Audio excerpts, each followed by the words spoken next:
সকালের সময়ের সঙ্গে আছি আমি নাবিলা সোহার। এবার অন্যান্য শীর্ষ সংবাদ। আজ চট্টগ্রামে সিরিজের প্রথম টেস্টে মুখোমুখি হবে বাংলাদেশ উইন্ডিজ। লম্বা সময় পর সাদা পোশাকের প্রত্যাবর্তন সাকিবের। করোনা প্রতিরোধে আবারও ২০ দেশের নাগরিকদের সৌদি আরবে প্রবেশে নিষেধাজ্ঞা। তালিকায় নেই বাংলাদেশ। মালয়েশিয়ায় বৈধ হতে বাড়ছে প্রবাসীদের আবেদন। এবং মাঘের শীত ফাঁকি দিয়ে উত্তরাঞ্চলে আমবাগানে উকি দিচ্ছে আমের মুকুল। বৈরী আবহাওয়া মোকাবেলায় ব্যস্ত বাগান মালিক। রাসায়নিক ব্যবহার না করার পরামর্শ।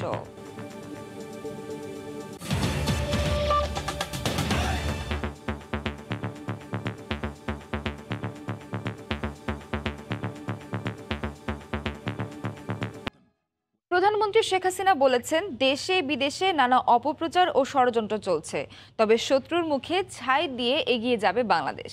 গতকাল একাদশ জাতীয় সংসদের ১১তম অধিবেশনের সমাপনী বক্তব্যে প্রধানমন্ত্রী বলেন, সুনির্দিষ্ট লক্ষ্য নিয়ে এগিয়ে যাচ্ছে সরকার।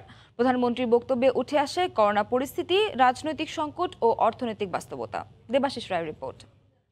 রাষ্ট্রপতির ভাষণ সম্পর্কে আনিত ধন্যবাদ প্রস্তাব শেষ হলো একাদশ জাতীয় সংসদের শীতকালীন অধিবেশন। করোনা পরিস্থিতির মধ্যেও স্বাস্থ্য সতর্কতা ও সাবধানতা অবলম্বন করে পরিচালিত এই সংসদে পাশ হয়েছে ৬টি আইন। পাশাপাশি টানা সাধারণ আলোচনা চলেছে রাষ্ট্রপতির ভাষণের ওপর। বিধি অনুযায়ী মঙ্গলবার সকালে স্পিকার ডক্টর শিরিন শারমিন চৌধুরীর সভাপতিত্বে এই অধিবেশনে সমাপনী বক্তব্য রাখেন সংসদ নেতা শেখ হাসিনা। জনগণের সেবা করা আমাদের দায়িত্ব। অধিবেশনের সমাপনী দিনে প্রধানমন্ত্রীর বক্তব্যে উঠে আসে রাজনৈতিক ইস্যু। তিনি বলেন, বহুদলীয় গণতন্ত্রের নামে দেশে কালো অধ্যায় রেখে গেছেন বিএনপির প্রতিষ্ঠাতা। বিএনপির তো আজকে সেই দশা, তাদের নেতৃত্বের অভাব। তারা এখানে যতই বক্তৃতা দিক, যত কথাই বলুক, পলাতক আসামি যখন একটা দলের নেতা, তাদের উপর মানুষের আস্থা থাকে না, বিশ্বাস থাকে না। আর সেই বিশ্বাস আস্থাটা নাই। যাদের গায়ে হাজার কালির ছিটা, তারা আবার এত বড় কথা বলে কোন মুখে, এটাই আমার প্রশ্ন। করোনা মহামারীর আঘাত সামলে অর্থনীতি ঘুরে দাঁড়িয়েছে জানিয়ে শেখ হাসিনা বলেন, সময় হলেই খুলে দেয়া হবে শিক্ষা প্রতিষ্ঠান। করোনা এখন অনেকটা নিয়ন্ত্রণে, আর একটু নিয়ন্ত্রণে আসলেই আমরা স্কুল কলেজ সব খুলে দেব। ভ্যাকসিন এসে গেছে, আমি জানি এটা নিয়ে অনেক কথা, অনেক সমালোচনা, অনেক ব্যঙ্গ শুনেছি। উত্তরটা ভ্যাকসিন আসার পরে বোধহয় ভ্যাকসিন নিজেই উত্তরটা দিয়ে দিয়েছে। তিনি বলেন, দেশবিরোধী ষড়যন্ত্র চলছে নানান ব্যঞ্জনায়। মিথ্যে কথা বলে, অসত্য তথ্য দিয়ে মানুষকে বিভ্রান্ত করা, এটা বিএনপির জন্মগত চরিত্র। বিএনপির নেত্রী খালেদা জিয়া বলেছিল, জোড়াতালি দিয়ে পদ্মা সেতু করা হয়েছে, কেউ উঠবেন না। তাহলে নদীটা পার হবে কিসে? মাননীয় স্পিকার, নৌকায় চড়তে হবে। আমাদের নৌকা অনেক বড়, সবাইকেই নেব, তো বেছে নেব, কেউ আবার নৌকায় বসে নৌকা ফুটা না করে, সেটা দেখব। শত্রুর মুখে ছাই দিয়ে বাংলাদেশ এগিয়ে যাবে, যে যাই বলুক। মাননীয় স্পিকার, দেশে বিদেশে নানাভাবে নানা অপপ্রচার চালানোর প্রচেষ্টা, কিন্তু আমি এটা বিশ্বাস করি যে সততা নিয়ে কাজ করলে পরে, আর সেই কাজের সুফলটা যখন জনগণ পায়, তো সেখানেই হচ্ছে তৃপ্তি। ভ্যাকসিন নিয়ে দেশের মধ্যে ব্যঙ্গ হলেও বাংলাদেশ করোনা নিয়ন্ত্রণের প্রশংসা বিশ্ব দরবারে অর্জন করেছে বলেও জানান প্রধানমন্ত্রী। বিশ্বের সবাই বাংলাদেশের প্রশংসা করেছে। দেবাশিস রায়, সময় সংবাদ, ঢাকা। সকালের সময় আরও থাকছে, কানাডায় তুষারপাতে বিপর্যস্ত জনজীবন, তীব্র ঠান্ডায় বাড়ছে করোনা আক্রান্তের সংখ্যা, মহামারী রোধে নিয়ম মানার আহ্বান। ইউরোপের সবচেয়ে বড় প্রাসাদ স্পেনের the royal palace of Madrid.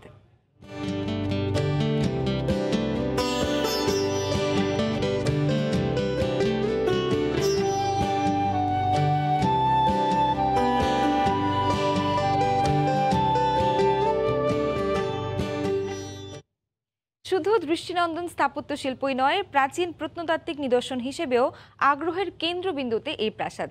এ নিয়ে রিপোর্ট থাকছে সংবাদের শেষাংশে।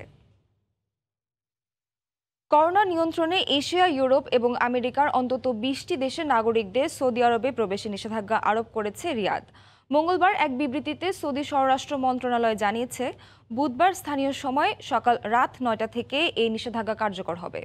নিষেধাজ্ঞার তালিকায় ভারত এবং পাকিস্তানের নাম থাকলেও নেই বাংলাদেশের নাম। জেদ্দা থেকে আরও জানিয়েছেন আল মামুন শিপন। কোভিড-19 বিস্তার কমাতে নিজ দেশের নাগরিক, কূটনৈতিক, স্বাস্থ্যকর্মী এবং তাদের পরিবার ব্যতীত এশিয়া, ইউরোপ ও আমেরিকা সহ 20টি দেশ থেকে অভিবাসী নাগরিকদের সৌদি আরবে প্রবেশ বন্ধ করে দিয়েছে দেশটির সরকার। বুধবার 3 ফেব্রুয়ারি সৌদির স্থানীয় সময় রাত 9টা থেকে কার্যকর হবে এই নিষেধাজ্ঞা। মঙ্গলবার দেশটির স্বরাষ্ট্র মন্ত্রণালয় থেকে এ সংক্রান্ত একটি আদেশ জারি করা হয়। মন্ত্রণালয় জানিয়েছে, সৌদির স্বাস্থ্য কর্তৃপক্ষের সুপারিশের ভিত্তিতে এই সিদ্ধান্ত নেওয়া হয়েছে। এর আগে গত 3 জানুয়ারি সৌদি ভ্রমণে নিষেধাজ্ঞা তুলে নিয়ে সব ধরনের ফ্লাইট চালুর ঘোষণা দিয়েছিল দেশটি। যুক্তরাজ্য করোনা ভাইরাসের নতুন ধরনের সংক্রমণ ছড়িয়ে পড়ায় গত 21 ডিসেম্বর আন্তর্জাতিক ফ্লাইট বন্ধের সিদ্ধান্ত নেয় সৌদি আরব। এর 15 দিন পর নিষেধাজ্ঞা তুলে নেয় সৌদি। এছাড়া মহামারী করোনা ভাইরাসের কোভিড-19 সংক্রমণ রোধে মার্চের শুরুতে বিদেশি নাগরিকদের জন্য মক্কা ও মদিনায় ওমরা পালন বন্ধের ঘোষণা দিয়েছিল সৌদি আরব। গেল বছর মোটে 10,000-এর মতো মুসলিমকে পবিত্র হজ পালন করার সুযোগ দেওয়া হয়েছে, যেখানে সাধারণত প্রতি বছর গড়ে 25 লাখের মতো মুসলিম পবিত্র হজ পালনের সুযোগ পান। করোনা ভাইরাসে আক্রান্ত ও প্রাণহানির পরিসংখ্যান রাখা ওয়েবসাইট ওয়ার্ল্ড মিটার তথ্য অনুযায়ী সৌদি আরবে 3,68,639 জনের শরীরে করোনা ভাইরাস শনাক্ত হয়েছে। এর মধ্যে মারা গেছেন 6,383 জন। শনাক্ত ব্যক্তিদের মধ্য থেকে সুস্থ হয়েছেন 3,60,110 জন। আল মামুন শিপন, সময় সংবাদ, জেদ্দা, সৌদি আরব। মালয়েশিয়ায় বৈধতায় অংশ নিতে প্রবাসীদের মাঝে রেকর্ড সংখ্যক পাসপোর্ট বিতরণ করেছে বাংলাদেশ দূতাবাস। নেওয়া হয়েছে নানা কার্যক্রম। বৈধ হতে নতুন পাসপোর্টের জন্য আবেদন বেড়েছে কয়েক গুণ। মালয়েশিয়া থেকে মোহাম্মদ আব্দুল কাদেরের রিপোর্ট। মালয়েশিয়ায় অবৈধভাবে থাকা শ্রমিকদের 4টি খাতে বৈধতা দিতে undocumented migrant recalibration plan program চলমান রয়েছে, যা চলবে আগামী 30 জুন পর্যন্ত। এই প্রক্রিয়ায় বৈধ হতে বাংলাদেশ হাইকমিশনে নতুন পাসপোর্টের আবেদন বেড়েছে আগের চেয়েও কয়েক গুণ বেশি। গত 3 মাসে সংখ্যাটি 1,10,000-এর কাছাকাছি, যা বিদেশে অবস্থিত বাংলাদেশের সকল দূতাবাসের যে কোনো সময়ের তুলনায় সর্বোচ্চ। বৈশ্বিক মহামারীতেও প্রবাসীদের পাসপোর্ট সরবরাহ সচল রাখতে নিরলস কাজ করে যাচ্ছে মালয়েশিয়াস্থ বাংলাদেশ দূতাবাসের কর্মকর্তারা। পাসপোর্ট সেবা দিতে গিয়ে বেশ কয়েকজন কর্মচারী করোনায় আক্রান্ত হয়েছে। করোনার বিধিনিষেধের মধ্যেই পাসপোর্ট কার্যক্রম সময়োপযোগী করতে অ্যানালগ থেকে ডিজিটাল করা হয়েছে। সেই সঙ্গে পাসপোর্ট বিতরণে অনলাইন বুকিং সিস্টেম সহ পাসপোর্ট সংক্রান্ত যে কোনো সমস্যা সমাধানের বিষয়টি সহজ করা হয়েছে। নতুন করে বেশ কয়েকজনকেও নিয়োগ দেওয়া হয়েছে। পাসপোর্ট পেতে কোনো প্রকার দালালের প্ররোচনায় পড়ে প্রতারিত না হয়ে প্রবাসী বাংলাদেশিদের হাইকমিশনের ফেসবুক পেজের মাধ্যমে সংযুক্ত থেকে সেবা গ্রহণের জন্য অনুরোধ জানিয়েছেন দূতাবাস কর্তৃপক্ষ। মোহাম্মদ আব্দুল কাদের, সময় সংবাদ, কুয়ালালামপুর, মালয়েশিয়া। খেলার খবর। প্রায় 1 বছর পর টেস্ট ক্রিকেটে ফেরাটা নতুনভাবে করতে চান বাংলাদেশ অধিনায়ক মুমিনুল হক। চট্টগ্রামের সবশেষ টেস্টে আফগানিস্তানের বিপক্ষে হারের স্মৃতিটাও মনে রাখতে চান না, বরং পূর্ণ মনোযোগ উইন্ডিজ সিরিজ নিয়ে। সাকিব আল হাসান ফিরেছেন, এতেই কাজ করছে স্বস্তি। জোহর আহমেদ চৌধুরী স্টেডিয়ামে ম্যাচটি শুরু সকাল 9:30টায়। উইন্ডিজের বিপক্ষে কি কৌশল নিয়ে মাঠে নামবে টিম টাইগার্স? কোচ অধিনায়কের শেষ মুহূর্তের পরিকল্পনা। 11 মাস পর টেস্ট ক্রিকেটে নামছে মুমিনুল হকের দল। প্রত্যাবর্তনের সিরিজে আছে টেস্ট চ্যাম্পিয়নশিপের হিসেবেও, যে তালিকায় এখনো কোনো পয়েন্ট নেই বাংলাদেশের। অধিনায়কত্ব পাওয়ার পর এই প্রথম পূর্ণ শক্তির দল পাচ্ছেন মুমিনুল, যা তাকেও দিচ্ছে আত্মবিশ্বাস। সিরিজ শুরুর আগে এটাকেই পুঁজি করে মাঠে নামতে চান অধিনায়ক। আমার কাছে নতুন করে আমাদের একটা সুযোগ আসছে টেস্ট ক্রিকেট নতুনভাবে শুরু করার একটা অপরচুনিটি হিসেবে দেখছি। সে সাথে একটু চ্যালেঞ্জ তো থাকেই, ইন্টারন্যাশনাল লেভেল একটু চ্যালেঞ্জ আছে, কিন্তু ওইটা হচ্ছে আমি সবচেয়ে বেশি যে জিনিসটা দেখি যে আমরা একটা টিম ওয়াইজ আবার ভালো মতো পারফরমেন্স করা, ভালো করে নতুনগুলো শুরু করার একটা অপরচুনিটি পাচ্ছি। ওয়ানডে সিরিজে প্রতিদ্বন্দ্বিতাই করতে পারেনি উইন্ডিজ, যদিও টেস্ট দলটা তুলনামূলক অভিজ্ঞ। 2 বছর আগে পূর্ণশক্তির দল নিয়েও হেরেছিল উইন্ডিজ, কিন্তু সাগরিকায় সবশেষ টেস্টে বাংলাদেশ পেয়েছিল আফগান লজ্জা। যদিও সেসব নিয়ে ভাবতে নারাজ মুমিনুল। আফগানের সাথে কি হয়েছিল না হয়েছিল ওটাও মনে রাখতে চাই না। ঘরের মাঠে সবসময় স্বাগতিকরাই ফেভারিট থাকে, তার মানে এনা যে আমরা ওয়েস্ট ইন্ডিজ টিমকে আমরা দুর্বল হিসেবে দেখছি। আমরা আমাদের নিয়ে ফোকাস করছি বেশি, আমরা আমাদের সেরাটা খেলার চেষ্টা করব। একাদশ নিয়েও দ্বিধায় আছেন অধিনায়ক। সাকিবের খেলা নিয়ে সংশয় কেটে গেলেও কয় স্পিনার নিয়ে দল সাজাবেন এ বিষয়ে সিদ্ধান্ত এখনো চূড়ান্ত নয়। যার জন্য টসের আগ পর্যন্ত অপেক্ষায় থাকবে টিম ম্যানেজমেন্ট। 1:2 প্লেয়ার, যে উনি থাকলে টিমের আপনার কম্বিনেশনটা খুব ভালো হয়। ব্যাটিং বলেন, আপনি বোলিং বলেন, একটা সুন্দর একটা টিম সাজানোর জন্য ক্যাপ্টেনের জন্য সবচেয়ে ভালো একটা সুবিধা থাকে। তো এই চিন্তা করলে আমার কাছে ওটা ভালো একটা, অ্যাজ এ ইয়াং ক্যাপ্টেন হিসেবে আমার জন্য ভালো একটা সুযোগ। একদিনের বিশ্রাম কাটিয়ে ম্যাচের আগে অনুশীলন করেছে ওয়েস্ট ইন্ডিজ দল। বাংলাদেশ সফরে এসে এখন পর্যন্ত খুশির উপলক্ষ পায়নি ক্যারিবিয়ানরা। কর্নওয়াল, গ্যাব্রিয়েল, কেমার রোচদের নিয়ে নিশ্চয়ই টেস্টে ভাগ্য বদল করতে চাইবেন উইন্ডিজ অধিনায়ক। সাজিদ মুস্তাহিদ, সময় সংবাদ। মাঘের শীতকে ফাঁকি দিয়ে রাজশাহীর বাগানগুলোতে আগে ভাগেই উকি দিয়েছে আমের মুকুল। গেল 2 সপ্তাহে এই রোদ, এই কুয়াশা, এমন বৈরী পরিস্থিতি থাকায় মুকুল বাঁচাতে ব্যস্ততা বেড়েছে বাগান মালিকদের। আব্দুল সালামের ক্যামেরায় রাকিবুল হাসানের রিপোর্ট। চোখ জুড়ানো সবুজের সমারোহে রাজশাহীর বাগানগুলোতে শতজতা ছড়াচ্ছে ক্ষীরসাপাত, গোপালভোগ, ল্যাংড়া সহ নানা জাতের আম গাছ।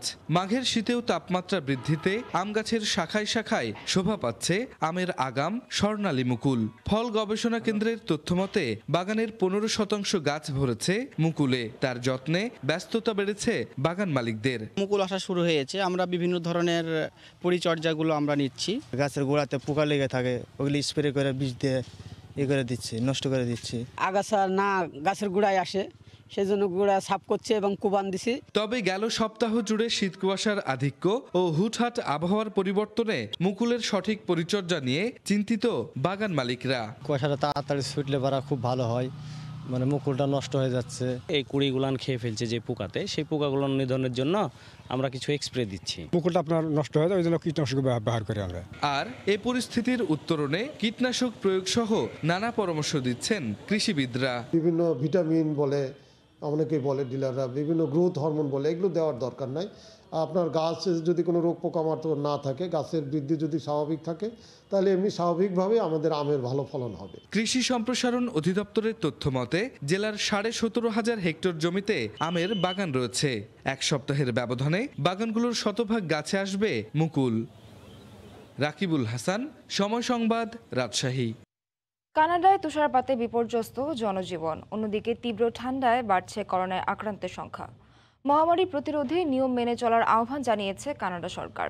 শরীফ ইকবাল চৌধুরীর রিপোর্ট। প্রচন্ড তুষার কানাডার জনজীবন পর্যদস্ত। এখানে গাড়িও ধীর গতিতে চলছে, মানুষের চলাফেরায় ভীষণ অসুবিধার সম্মুখীন হতে হচ্ছে। বরফে ছেয়ে আছে সমস্ত মাঠ, প্রান্তর এবং রাস্তাঘাট।